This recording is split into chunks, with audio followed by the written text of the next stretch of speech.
Hi, welcome to Papa's Workshop. Well, we're well into the spring outdoor project time and the weather's great, and today I'm going to take some 20-year-old front porch lights that are just really in bad shape and completely refurbish them. And I want to show you how I did that today, and you can save a ton of money doing it. So let's get started. Welcome to A Day in the Shop with Papa in Papa's Workshop. Today I'm taking these old lamps. So the paint's just peeling off of them and making them look brand new. To support my channel, please go to patreon.com/Papa's Workshop. And don't forget to subscribe. Now these lamps have been on this house now for pretty close to 20 years. And the paint is peeling off and they're showing a lot of wear. Granted, they've been through multiple hurricanes and storms over the years. But it's time to be able to fix them up and make them look brand new. And this is a lot better than starting from scratch and buying brand new lights. So the goal is to be able to take these lamps down and be able to clean off all the old paint, dirt, and get them cleaned up and ready to be able to paint again. Now in a perfect world, these little button screw type caps that hold the lamp into the position would just unscrew and I'd be able to pull the lamp off, but not so lucky. These were actually stuck on really tight, and what was happening, the screw behind it is actually coming loose. So I had to be able to loosen this even further to be able to get a pair of pliers behind it. Because without being able to get these little caps off, I'm not going to be able to get the lamps off. And so right from the very beginning is a problem. The other thing I want to do is remove these two screws to be able to take the cap off and remove all of the glass. Now, once I was able to get the light fixture removed, I had to look at this. There was a lot of old dirt dauber's nest in there, and I want to be able to clean out that box. This was unexpected. I did not expect to see all the dirt dauber's nest inside of this outlet. So the first thing I want to do is go ahead and remove the lamp itself, and I can remove these wire nuts and take the lamp off completely. And then we're going to work on the inside of this box and get it cleaned out and get all that dirt and debris out of the outlet, because that is something I definitely don't want to have remaining in there. Now this is going to take two hands to be able to do, so I'm going to have to do part of this off camera because I just could not unscrew those wire nuts with the one hand. The good thing is being able to take this off and be able to remove this. You can now see real clear just how bad those dirt dauber's nests are. So I'm going to take just a moment now and go ahead and clean this area out. Now that the electrical box is all cleaned out, I can go ahead and put this bracket back on and be able to take care of this part of the project. Now these screws that actually hold the lamp on, they're going to need to be readjusted to be able to get down to the right size, because that little nut right there actually is a little locking nut that holds the screw in place so that the lamp will actually slip on and the right amount of threads will stick through that cover. So this will be important to be able to adjust when I'm ready to put the lamp back onto the house.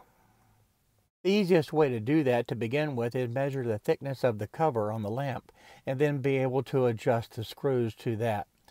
Now you want to have about roughly 1/4 of an inch to be able to stick out so that those little caps that I showed you earlier in the video will be able to screw on and secure the lamp fixture in place.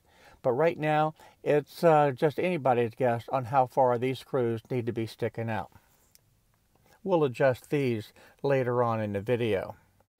Now the first thing I want to do with these lamps back into the shop is be able to take them completely apart so that I can clean them and sand them and get them prepared for the paint.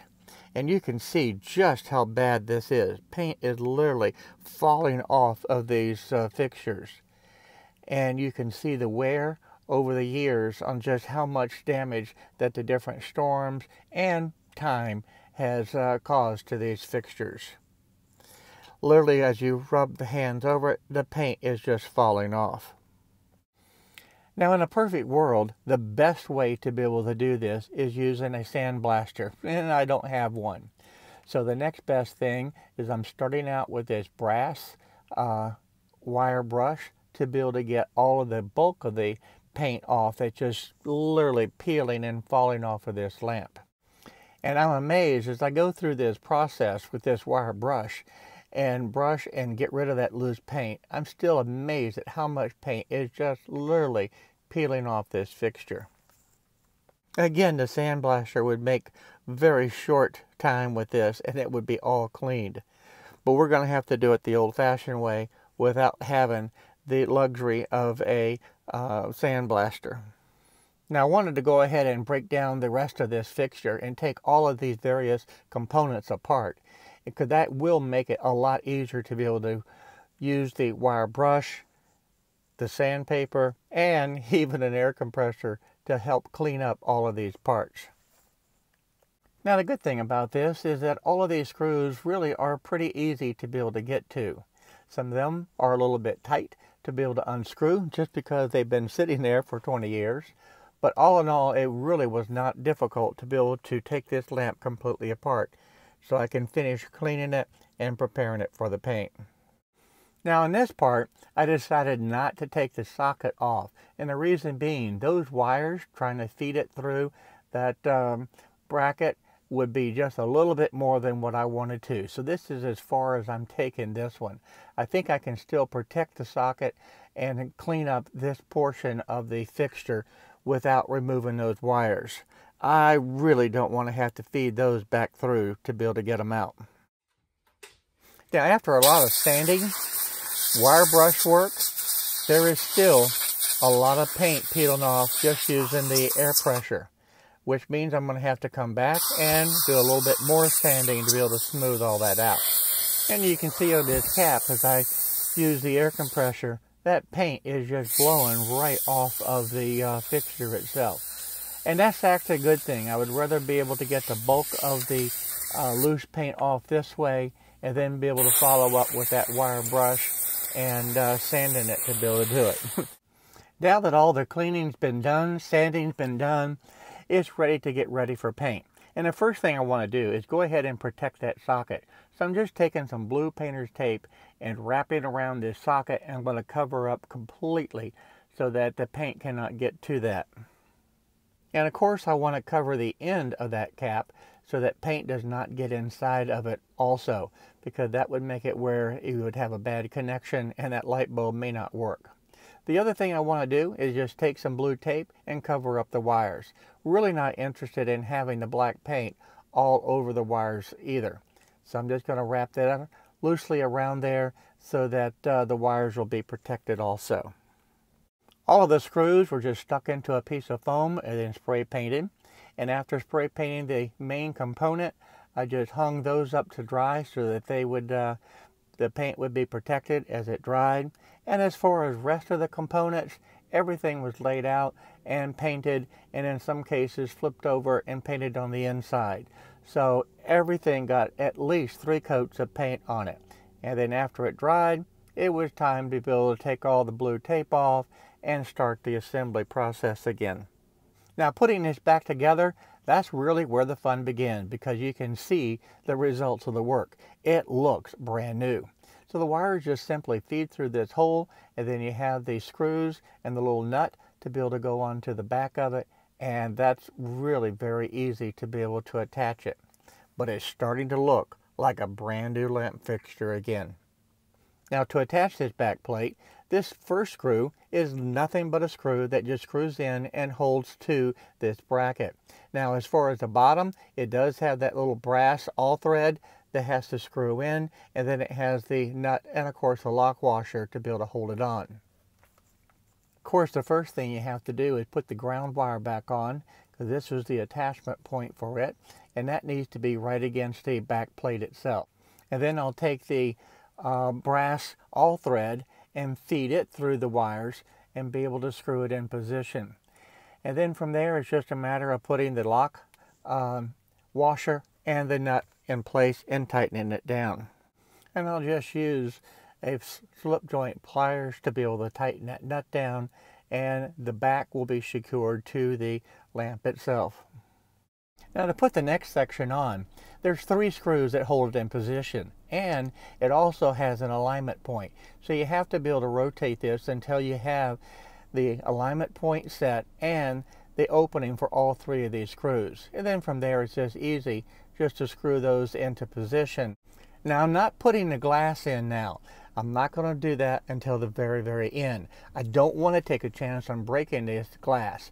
Now obviously the glass was completely cleaned and washed, so they are sparkling clean, and they're set aside so I don't break them.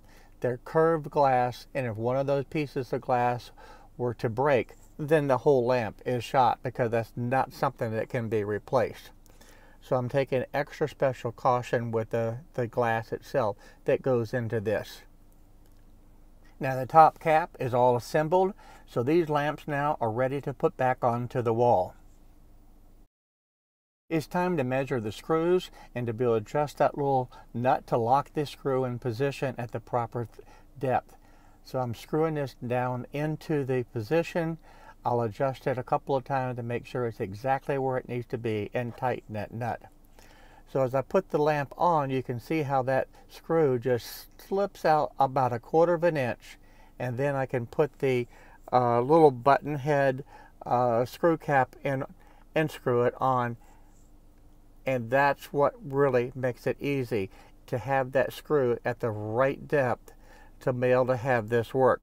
Now the glass slips in, and it took 2 hands, and it has these little clips that hold it in place, and they just screw in position. But this lamp now looks brand new, and it's time to put the cap on top. So here's the finished look of the lamp, and it does. It looks like it's a brand new lamp. Hopefully this will last another 20 years before I have to do it again. But this was a fun project to be able to do, to be able to really freshen up the outside of the house, and it makes the whole house look brand new again also.